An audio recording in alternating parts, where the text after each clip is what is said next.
도쿄와 교토를 잇는 동서의 교차로 중부 일본.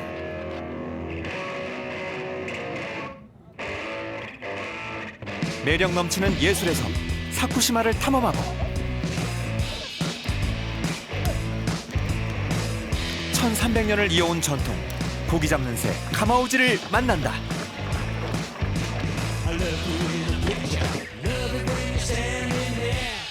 요시다강에서 일본 제일의 은어잡이를 체험하고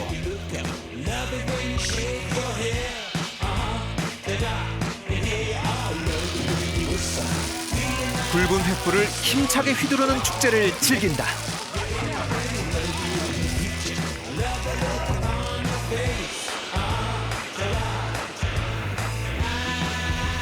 야생 원숭이 무리와 둘도 없는 교감을 나누고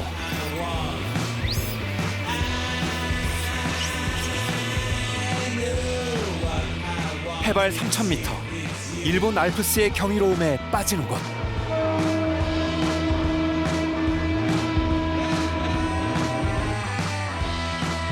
열도의 심장, 중부 일본으로 떠나보자.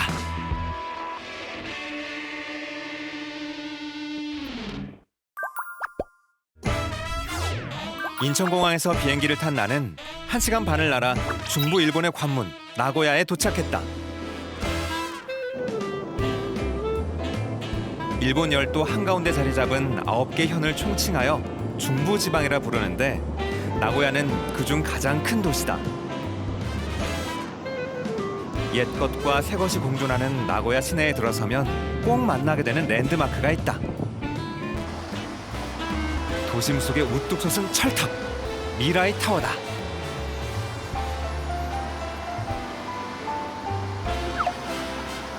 (90m) 높이의 전망대에 올라가 봤다. 천장과 바닥이 유리로 되어 있는 스카이데크. 나고야 경치가 한눈에 들어온다. 동일본과 서일본의 교차점인 나고야는 전국시대 영웅들의 고장으로 불린다. 우리에게 잘 알려진 오다 노부나가, 도요토미 히데요시, 도쿠가와 이에야스 등 일본 역사를 바꾼 3명의 무장들이 나고야와 그 주변에서 태어났기 때문이다. 그 흔적을 찾아 나고야 성으로 향했다.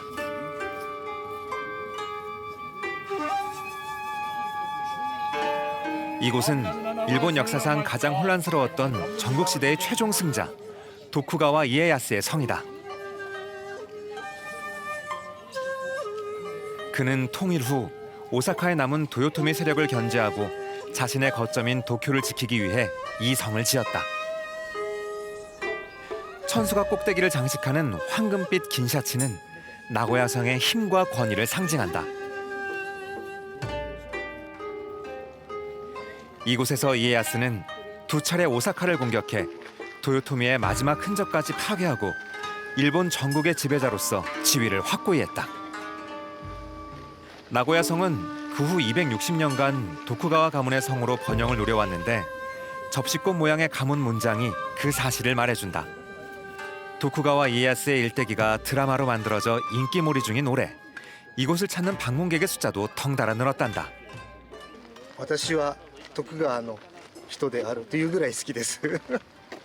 徳川家の家紋です。これは。はい。お客さんもたくさん増えてます。ここも中心に岡崎とか浜松城とかみんな行かれますね。ここは最後に出てくると思います。名古屋城はね。どうする家康のテレビでもね、最後のお城として出てきます。 나고야에서 서쪽으로 50km 떨어진 세키가하라. 이 작은 마을에도 도쿠가와 이에야스의 흔적이 남아있다.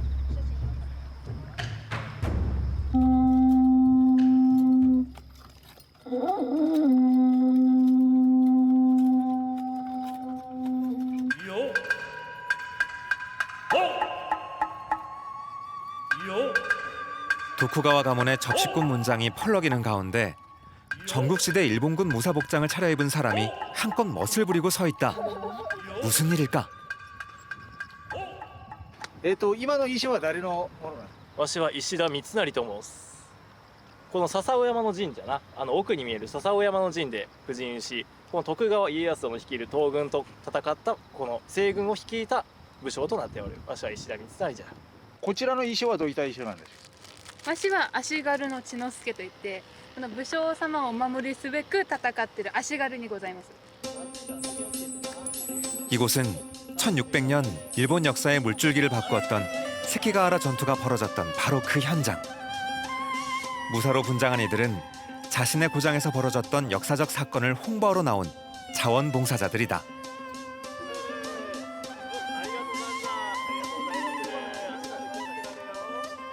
ここにはな、日の本を沸かす最後の大きな戦となっておったんじゃが、戦国最後の大戦と言われておる。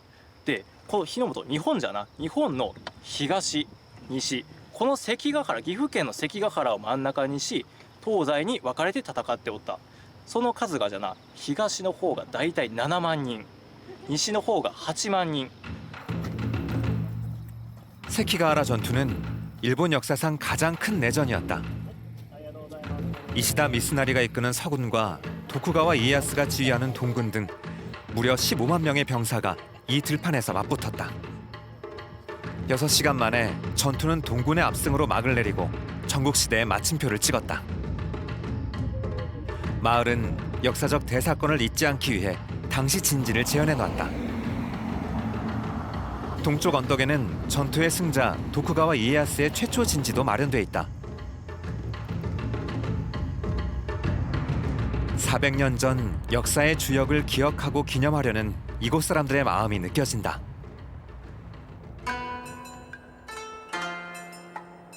기우시 긴카산. 세키가하라에서 불과 30km 떨어진 이곳에 일본 전국시대 또 다른 영웅의 흔적이 남아있다. 300m가 넘는 산 정상에 아찔하게 지어올린 기후성. 전국 통일을 눈앞에 두고 부하의 배신으로 비극적 최후를 맞이했던 오다 노부나가의 성이다.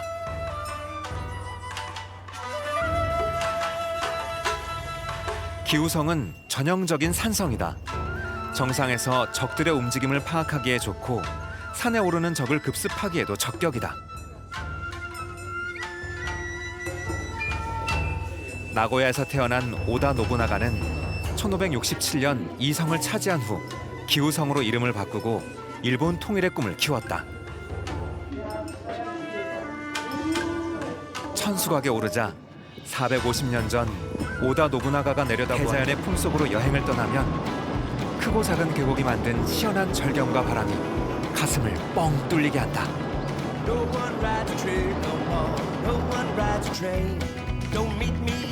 구로베 협곡은 수많은 산과 구로베 강이 일궈낸 거대한 골짜기로 사시사철 아름다운 풍경을 뽐낸다. 싱그러운 봄의 향기, 에메랄드빛 여름 계곡도 좋지만 구로베 협곡이 가장 아름다울 때는 가을 단풍이 물들 때라고 한다. 겨울엔 폭설로 열차 운행이 중단된다. 깊숙이 들어갈수록 웅장한 산과 아찔한 협곡이 일품이다.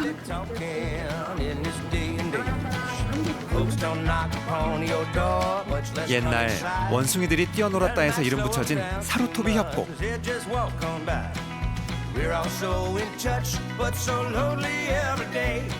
그리고 34m 높이의 주홍빛 오쿠칸의 다리는 꼭 들러야 할 명소다.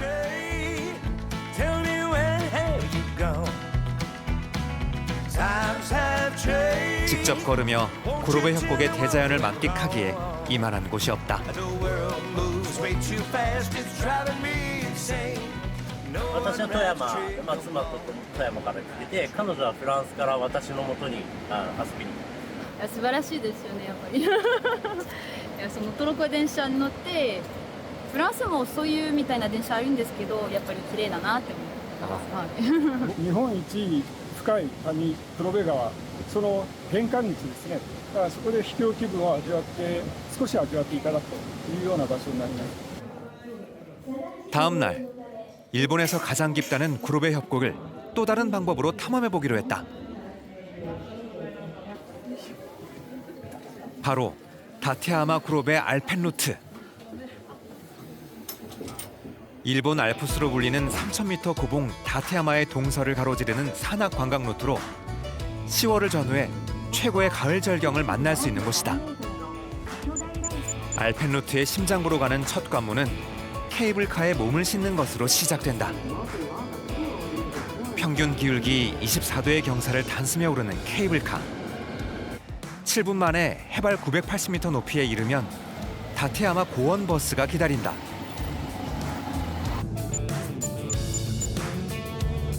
버스에 몸을 싣고 달리면 고도가 높아지면서 대자연의 변화를 차창 밖으로 느낄 수 있다.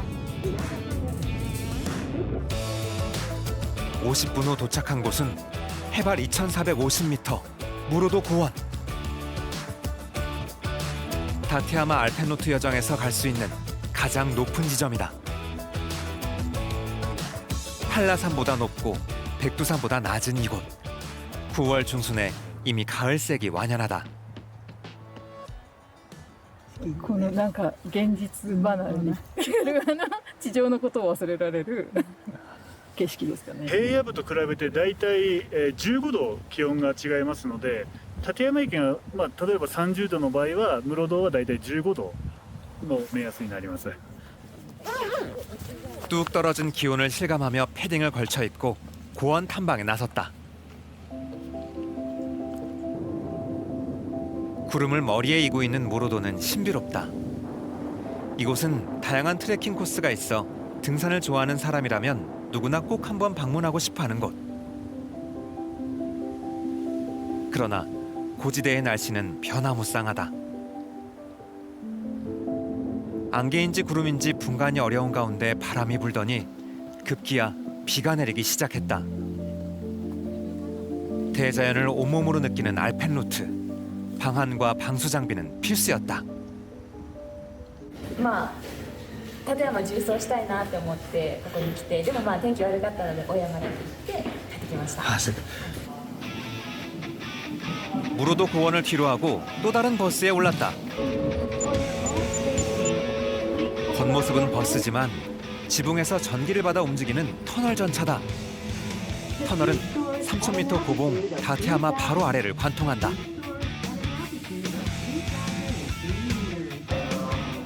(10분여를) 달려 터널을 빠져나오면 다테야마의 동쪽 반대편 다이칸보 전망대다. 전망대에 들어서니 언제 흐렸냐는 듯 맑게 갠 하늘 아래 웅장한 봉우리들이 모습을 드러낸다. 숨이 멎을 듯한 풍경이다.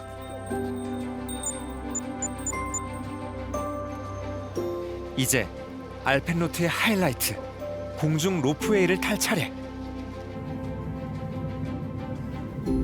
로프웨이는 주위의 경치가 너무나 아름다워 움직이는 전망대로 불린다. 멀리 구로베 호수 등 360도로 펼쳐지는 알펜루트의 절경을 만끽할 수 있다. この景色見てご覧になってどうですか？ダイナミックですごくもう雄大な自然の景色で癒されます。 최종 목적지 구로베댐을 앞에 두고 다시 비가 내리기 시작한다. 산악지방의 날씨는 정말 변덕스럽다. 풍광을 드론에 담아보기로 했다.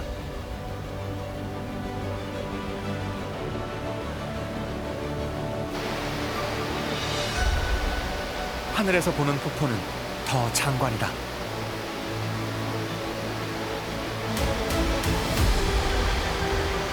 드론이 포착한 근접 촬영도 더없이 생생하다.